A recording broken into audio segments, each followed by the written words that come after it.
When we think about investing, the first thing to understand is that we're not just chasing returns, we're positioning ourselves to protect purchasing power, to ride cycles of growth, and to build resilience in the face of uncertainty. The year 2025 is already shaping up to be one where capital will flow towards assets that are not only profitable, but also adaptable to global shifts in technology, inflation, geopolitics, and demographics. So let's walk through the 5 best assets to invest in. The first asset to focus on is equities, but with a twist: technology-driven companies that are at the forefront of artificial intelligence, clean energy, and automation. We're living in a time where the productivity revolution is being fueled by innovation. Owning shares in companies that lead in these domains is more than just owning stock, it's owning a slice of the future economy. However, diversification within this category is crucial because while some firms will thrive, others will fade. The winners in AI, semiconductors, and green infrastructure will not only survive, they will dominate. The second asset is real estate, but not in the traditional sense of just owning property. The smarter approach in 2025 is to look at real estate investment trusts, REITs, and properties positioned in high-growth cities that benefit from demographic shifts. Industrial warehouses supporting e-commerce, data centers powering the digital economy, and residential units in regions with expanding middle-class populations are prime. Real estate is tangible, inflation-protected, and provides rental income, a reliable anchor when markets get volatile. The third asset is commodities, particularly those tied to the energy transition. Copper, lithium, and rare earth metals are the new oil. The world's move toward electrification and renewable energy is creating structural demand that isn't going away. Holding exposure to these resources is not just speculation, it's participation in the backbone of the global transformation. Gold also deserves its place here as a timeless hedge against currency depreciation and geopolitical risk. When uncertainty rises, gold preserves trust. The fourth asset is bonds, but selectively. For years, bonds have been unattractive due to ultra-low yields, but 2025 marks a period where fixed income has regained its importance. With interest rates stabilizing after sharp hikes, high-quality government and corporate bonds can provide predictable income and stability. They serve as a counterbalance in portfolios, smoothing out volatility while offering yield. In an environment where equities may swing, bonds provide a floor. And finally, the fifth asset is alternative investments, private equity, venture capital, and even digital assets like Bitcoin and blockchain-based projects. This category carries higher risk, but it also brings asymmetrical opportunities. Private markets are where innovation gets funded before it reaches the public. Digital assets, despite volatility, are becoming institutionalized. The key is measured allocation, not going all in, but recognizing that alternatives can supercharge long-term returns when managed with discipline. So, as you think about 2025, remember this. The best investors don't just react to the headlines of today, they position themselves for the structural forces of tomorrow. Equities in future-shaping industries, real estate in growth corridors, commodities tied to the energy revolution, bonds for stability, and alternatives for upside. This is not just a list, it's a blueprint for resilience and prosperity. When you think about where wealth is created, preserved, and multiplied, you have to start by understanding the forces that drive productivity. That's where equities, particularly the future-driven companies, come in. Throughout history, equities have been one of the most reliable wealth-building vehicles, but the winners are never spread evenly. The difference between those who merely participate in the stock market and those who actually harness its compounding power lies in their ability to recognize structural shifts and position themselves accordingly. And right now, as we step into 2025, we're in the middle of a massive shift fueled by technology, artificial intelligence, clean energy, and automation. These are not just trends, they are forces reshaping how economies function, how companies operate, and how individuals live. So if you're investing in equities, you're not just buying a ticker symbol, you're buying a slice of this evolving future. It's easy to get caught up in the daily noise of stock markets, but the real investor steps back and asks, what are the drivers of change? And the drivers today are technological revolutions happening at a scale we've rarely seen before. Artificial intelligence, for example, isn't simply another tool. It's a general-purpose technology that permeates industries. Just as electricity once transformed everything from factories to households, AI is set to transform industries ranging from healthcare to finance, logistics to education. Companies that are harnessing AI effectively are likely to achieve step-change improvements in productivity. Think about it.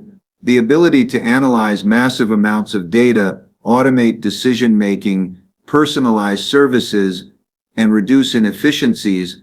These are competitive advantages that compound over time. The firms that master this will capture disproportionate value, and owning them means you ride that wave of structural change. Clean energy is another pillar.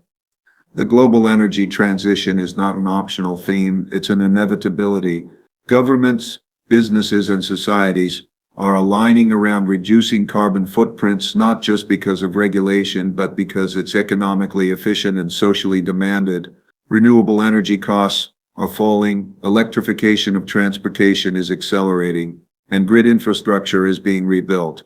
Companies leading in solar, wind, battery technology, and energy storage aren't just niche players anymore, they're foundational to the future economy. And when something becomes foundational, it attracts capital, grows in scale, and creates long-term investment opportunities. If you think back to the way oil companies dominated the 20th century economy, you can begin to see how clean energy companies could dominate large parts of the 21st century economy.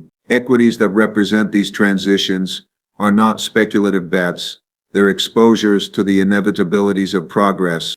Automation ties directly into both AI and energy. The world is facing demographic shifts, aging populations in developed countries, labor shortages in some sectors, and rising costs of human work. The response is automation, robots on factory floors, software bots in offices, autonomous vehicles in logistics.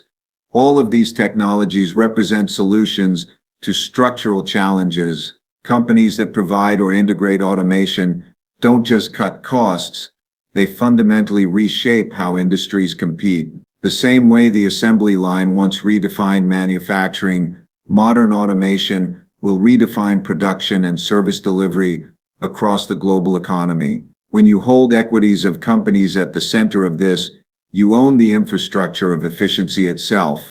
But to capture these opportunities, it's not enough to simply say, invest in tech. There's a temptation to chase hype cycles, to jump on whatever is being talked about on the news or in online forums. That approach leads to bubbles, and bubbles eventually pop. The more intelligent approach is to recognize that in every great transformation, there are leaders and laggards. In the dot-com era, the internet was clearly transformative, but not every internet company survived. The few that had real business models like Amazon or Google went on to dominate entire industries. The same pattern will hold true in AI, clean energy, and automation. Some firms will rise to become giants while others will fade into irrelevance. The key for investors is diversification within the theme, balancing conviction with prudence, so that you participate in the upside without exposing yourself to catastrophic loss. Another important point is time horizon. Equities tied to transformative industries can be volatile in the short term. The market tends to swing between euphoria and panic, often overreacting to quarterly results, headlines, or political noise. But the real drivers of these companies are long-term. If you have the discipline to hold through volatility, to avoid getting shaken out when prices dip, you give yourself the chance to benefit from compounding growth over years or decades. That's why understanding the underlying fundamentals, the cash flows, the adoption rates, the scalability of their technologies is so important. It gives you the confidence to hold when others are selling and to avoid buying at inflated prices when everyone else is chasing momentum. Geography also matters. Future-driven equities aren't confined to one country. Innovation is happening globally in the United States, Europe, China, India, and emerging markets. Each region has its strengths. The US remains dominant in software and AI platforms. China leads in scale of adoption and manufacturing integration. Europe is pushing aggressively into renewable energy, and emerging markets are leapfrogging into new technologies without the burden of legacy systems. A smart equity investor in 2025 doesn't just concentrate in one market. They think globally. The world is interconnected, and leadership in one region often creates ripple effects elsewhere. By owning a diversified basket across geographies, you not only broaden your exposure to innovation, but you also hedge against political or regulatory risks that might hit a single region. Risk management is another dimension. Investing in equities of future-driven companies doesn't mean betting blindly on growth. It requires looking at valuations carefully. A great company bought at the wrong price can be a poor investment. There will always be moments when enthusiasm drives prices far above intrinsic value, and those moments require discipline. It's better to wait for opportunities to buy at reasonable valuations than to chase every rally. At the same time, it's important to size positions appropriately. No matter how convinced you are about the future of a company or industry, putting too much weight on a single name can jeopardize your portfolio if things don't play out as expected. Risk-adjusted positioning is as important as the selection itself. There's also the role of cycles. Every innovation goes through phases: the discovery phase, the hype phase, the disillusionment phase, and finally the maturity phase where real profits emerge. If you understand where a company or industry sits in that cycle, you can make better decisions. AI, for example, is moving from hype into adoption. Clean energy is in a growth to maturity phase. Automation is somewhere in between, with some applications already mainstream and others still emerging. Knowing these cycles helps you calibrate expectations and avoid emotional reactions. Ultimately, when you think about equities in 2025, you have to view them not as short-term trades, but as ownership stakes in the evolving architecture of the global economy. If you align yourself with the forces of technological progress, demographic necessity, and energy transformation, you put yourself on the right side of history. And when you combine that with discipline, diversification, and a long-term perspective, you give yourself the chance not just to preserve wealth, but to multiply it meaningfully. The world is changing fast, and equities tied to AI, clean energy, and automation are not just beneficiaries of that change, they are the engines of it.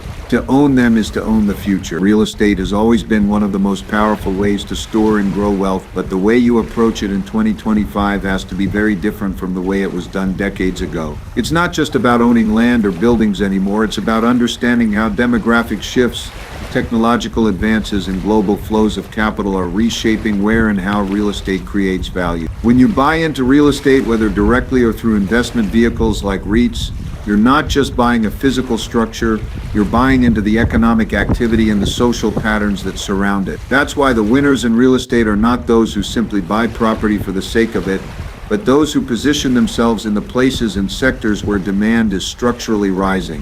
If you look historically, real estate has been a consistent hedge against inflation because it's a real asset. It holds intrinsic value as the cost of building materials and labor rises.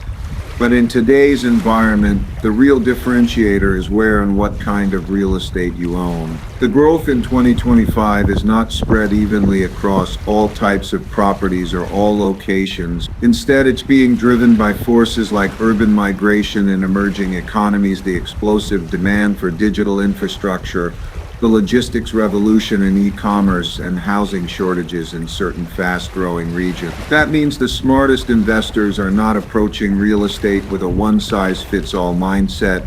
They're looking for niches that align with these long-term forces. Take industrial real estate, for example. Warehouses and logistics centers have become critical in an economy dominated by e-commerce and global trade. Consumers expect goods to be delivered faster than ever, and companies need distribution hubs strategically located near population centers to meet that demand. These facilities are no longer just big empty boxes, they're becoming high-tech, integrated with robotics and automated systems that optimize storage and distribution. When you invest in industrial real estate, you're not just investing in a building, you're investing in the arteries of modern commerce. And because e-commerce penetration continues to rise globally, the demand for these properties is structural, not cyclical. Another sector that has quietly become one of the most valuable in real estate is data centers.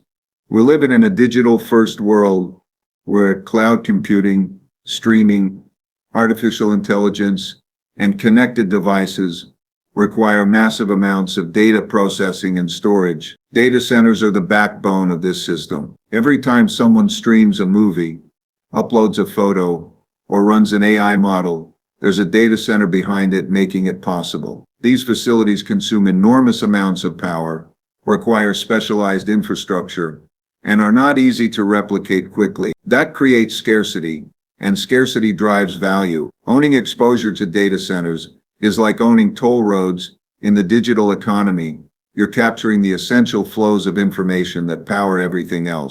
Residential real estate remains important, but again, it's not about buying any house in any neighborhood. Demographics play a huge role in countries with growing populations and expanding middle classes. Housing demand is outpacing supply, creating upward pressure on rents and prices. Cities that are experiencing inflows of talent, jobs, and infrastructure investment are hotspots where residential property becomes not only a place to live, but also an appreciating asset. At the same time, housing shortages in some developed countries are pushing governments and private players to build faster, which creates opportunities for investors who can provide capital to projects in the right locations. It's not about buying where prices are already inflated. It's about anticipating where demand will rise sustainably. The beauty of real estate is that it doesn't just give you capital appreciation, it also generates income. Rental income provides a steady stream of cash flow that can stabilize your portfolio during volatile market cycles. In an environment where stock markets can swing widely and currencies can lose value, that steady cash flow becomes a powerful anchor. And through vehicles like REITs, you can access real estate opportunities without having to manage properties yourself. REITs focused on industrial, residential, or data centers allow you to diversify across properties and geographies while still benefiting from the income and appreciation that real estate provides. But as with any asset class, it's not without risks. Real estate is deeply influenced by interest rates. When rates rise, borrowing becomes more expensive, which can reduce demand for property purchases and squeeze margins for highly leveraged owners. That's why it's critical to focus on properties in sectors where demand is so strong that it can withstand those pressures. A logistics hub in a key trade corridor or a data center near a major metropolitan area will retain its value far better than a generic office building in a declining city. In fact, the office sector illustrates the point clearly. Remote work trends have structurally reduced demand for office space in many markets. While some premium office spaces in prime locations will survive, the broader category is facing headwinds that may last for decades. This is a reminder that real estate is not monolithic. You need to distinguish between rising sectors and declining ones. Another dimension to consider is geography. Globalization and urbanization are uneven. Some cities are shrinking, others are booming. Some countries have favorable policies that attract capital and talent, while others push investors away with political instability or poor regulation. In 2025, smart real estate investing requires a global mindset. Cities like Singapore, Dubai, and certain tech hubs in the US are magnets for capital and talent, driving property values higher. Meanwhile, emerging economies with young populations and rising incomes offer long-term potential for residential and commercial growth. By diversifying geographically, you don't just chase returns, you also spread your risk across different political and economic systems. One of the biggest advantages of real estate is its tangibility.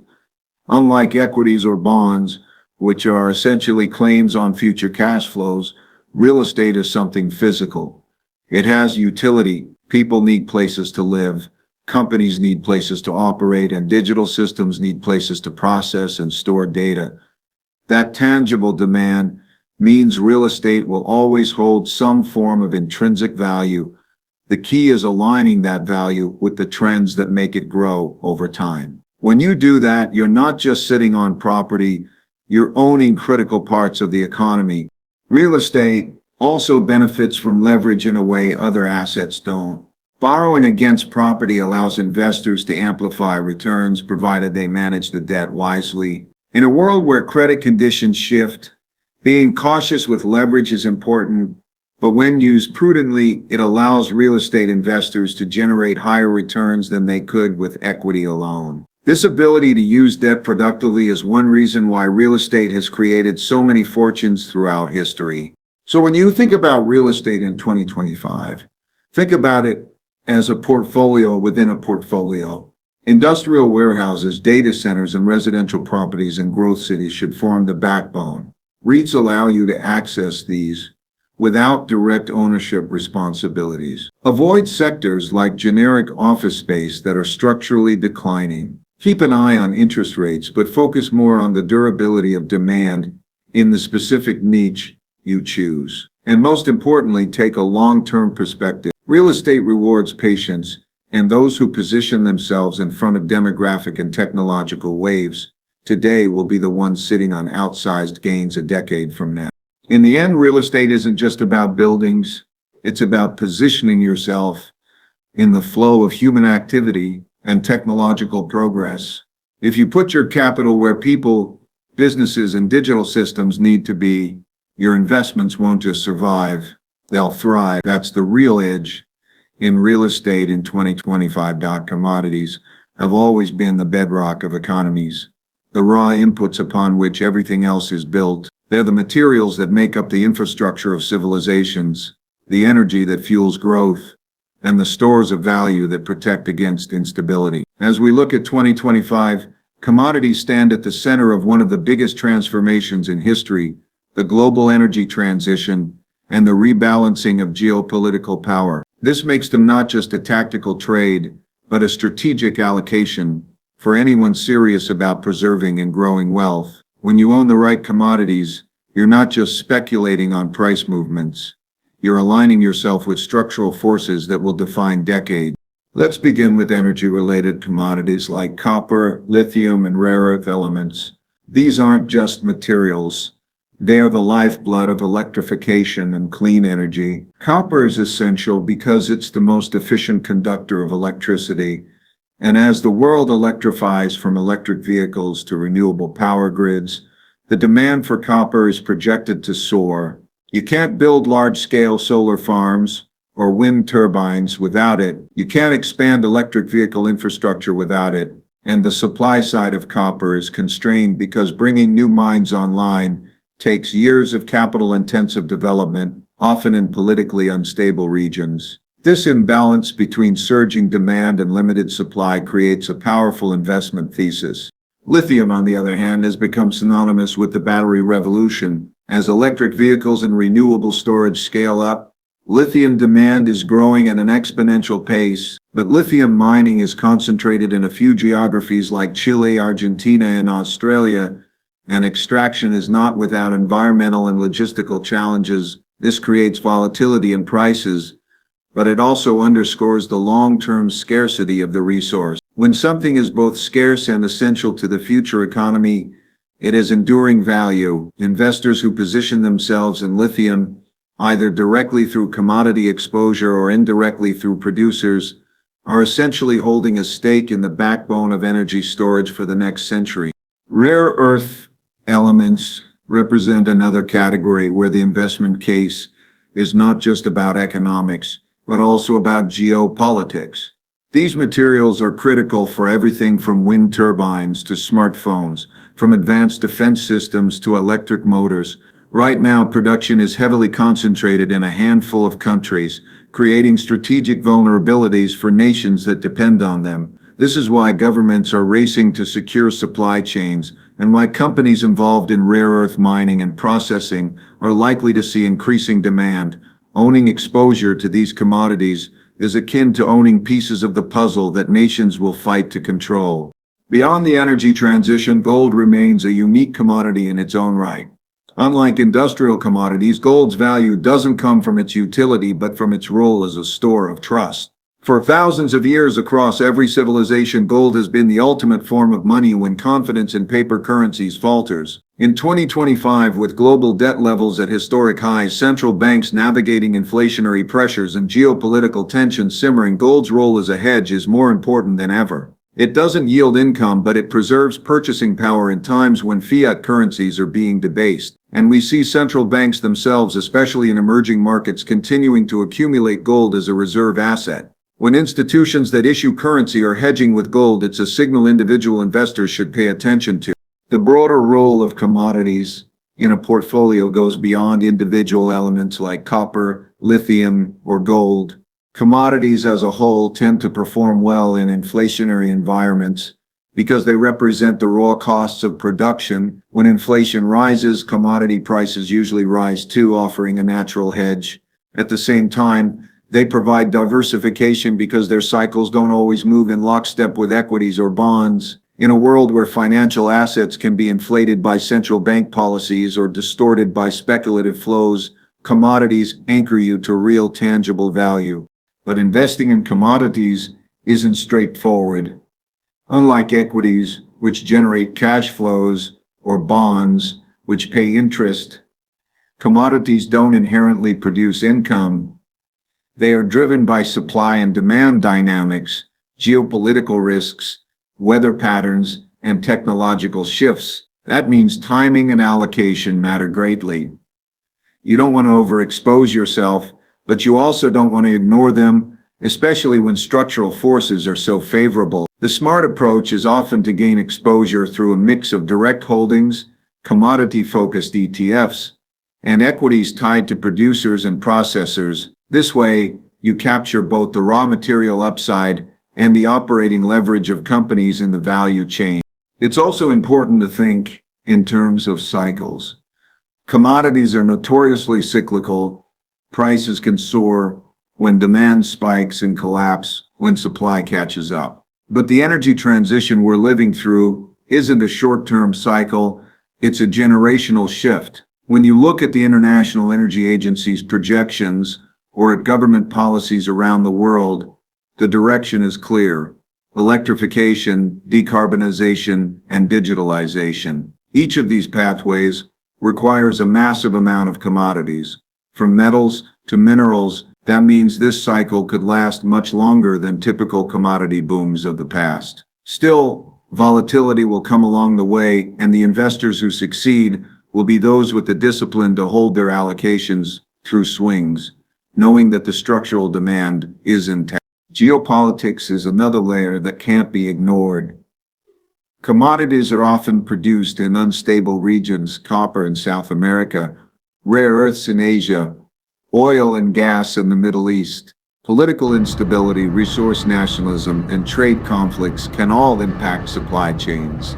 For example, if a government restricts exports to secure resources for domestic use, global prices can spike overnight. This is why commodities are not just an economic story, but a strategic one. Nations are building stockpiles, forging alliances, and investing in resource security. As an investor, that means volatility is a given, but it also means scarcity-driven value creation is inevitable. When you step back, the role of commodities in 2025 is twofold. On one hand, they are enablers of the future economy, copper, lithium, and rare earths making electrification possible. On the other hand, they are protectors of wealth in uncertain times, both safeguarding value when financial systems are stressed. By owning both, you're not just speculating, you're balancing offense and defense in your portfolio. Offense comes from the growth commodities tied to structural demand, while defense comes from the timeless stability of gold. The lesson of history is that every era has been defined by the commodities that powered it. Coal and steel built the industrial age. Oil dominated the 20th century. Now, as we move deeper into the 21st century, it will be copper, lithium, rare earths, and renewable energy inputs that define the winners and losers. Those who see this clearly and position accordingly will not only ride the wave of economic growth, but also shield themselves from the risks of inflation, currency debasement, and geopolitical instability. So when you think about commodities in 2025, don't think of them as static raw materials. Think of them as strategic assets, anchors of resilience and engines of transformation. To ignore them is to ignore the foundation upon which the future economy is being built. And to own them thoughtfully and patiently is to own a piece of that foundation, ensuring your wealth is tied not just to financial abstractions, but to the tangible building blocks of progress itself. Bonds and alternatives may seem like two very different categories of assets, but in reality they represent two sides of the same coin: stability and optionality. The way you structure your portfolio in 2025 requires both. Bonds provide the ballast, the steady income and predictability that can protect you when markets get volatile. Alternatives provide the asymmetric upside, the chance to capture growth and innovation that traditional assets can't fully give you. The art of investing lies in balancing these two forces in a way that creates resilience and adaptability, because in a world that's changing as fast as ours, you need both protection and opportunity. For the past decade, bonds have been in a strange place. Ultra-low interest rates made them unattractive, and investors often felt punished for holding them. They offered little income and often couldn't keep up with inflation. But 2025 is different. After a period of rapid rate hikes to combat inflation, yields on high-quality government and corporate bonds are no longer negligible. For the first time in years, you can actually earn a decent return on fixed income without taking excessive risk. This restores the role of bonds as a meaningful part of a balanced portfolio. When you buy a government bond from a stable country, you're essentially buying certainty of payment, certainty of principal at maturity, and certainty of a predictable yield. In a world full of uncertainty, that certainty is real value. But you can't think of bonds as a monolith.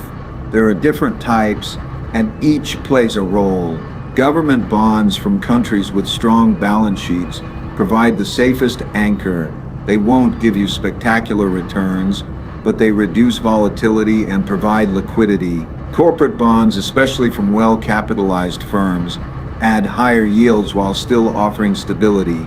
Municipal bonds in certain markets can provide tax advantages in addition to steady income. Then there are inflation-linked bonds, which directly hedge against the erosion of purchasing power. In 2025, where inflation is still a concern, these bonds can be a smart allocation. The key is not to overload on any single type, but to diversify across them, using bonds as the stabilizing layer beneath the more volatile parts of your portfolio. Now, the limitation of bonds is that while they provide stability, they won't make you wealthy. Over the long run, they simply preserve capital and provide modest income. That's where alternatives come in. Alternatives are the opposite of predictable. They're high risk, high reward, often illiquid, but capable of producing outsized returns if approached intelligently. They include private equity, venture capital, hedge funds, real estate outside traditional REITs, and digital assets like Bitcoin and blockchain-based innovations. For many investors, alternatives feel intimidating because they're less transparent, harder to access, and more volatile. But the truth is, alternatives are where some of the biggest opportunities exist because they let you tap into growth before it becomes obvious in public markets. Think about venture capital. Some of the most transformative companies in history, Amazon, Google, Tesla, delivered their greatest returns to those who invested early, long before they were available on stock exchanges. That's the power of private markets. By investing in alternatives, you're not waiting for innovation to become mainstream. You're getting in on the ground floor. Of course, with that comes high risk. Many startups fail. But when structured properly across a diversified basket, the winners can more than make up for the losers. This is how wealth is often built generationally, not by playing it safe, but by taking calculated risks in spaces where growth is exponential. Private equity is another form of alternatives that plays out differently. Instead of funding brand new companies, private equity often takes existing businesses and restructures them, improves them, and then sells them at a profit. It's about operational efficiency and unlocking value in ways that public markets sometimes overlook. These investments aren't for everyone.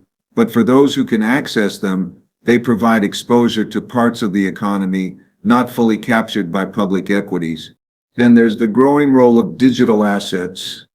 Bitcoin has been volatile, no doubt. It has gone through booms and busts, with skeptics calling it a bubble each time. Yet over more than a decade it has persisted, and more importantly, it has been increasingly institutionalized. Major financial firms are creating funds and ETFs, and central banks are studying digital currencies. Bitcoin's role is not to replace bonds or equities, but to provide a hedge against currency debasement and a potential asymmetric bet on the future of money. Blockchain more broadly through smart contracts, decentralized finance, and tokenization is still in its early stages, but it represents a technological shift that could transform how ownership and value transfer work globally. Allocating a small portion of a portfolio to digital assets is not about certainty, but about optionality, the chance to capture upside in a system that may become foundational in the decades to come. The important thing with alternatives is discipline. They should never dominate a portfolio. Their role is to enhance, not replace. Too much exposure leaves you vulnerable to illiquidity and volatility. Too little, and you miss out on opportunities for outsized returns. That's why many sophisticated investors approach alternatives with a mindset of measured allocation, maybe 5 to 20% of their portfolio, depending on their risk tolerance and time horizon. It's about striking a balance. What ties bonds and alternatives together is that they serve complementary purposes. Bonds give you income and safety. Alternatives give you growth and innovation. Bonds are about defense. Alternatives are about offense. When markets are volatile, bonds protect you. When markets are stagnant, alternatives give you a chance to outperform. This balance is critical in 2025 because the global economy is full of both risks and opportunities. Debt levels are high, geopolitics are unpredictable, and technological change is accelerating. That means you can't afford to be all in on safety, nor can you afford to be all in on risk. You need both, working together. Another point worth noting is the role of cycles.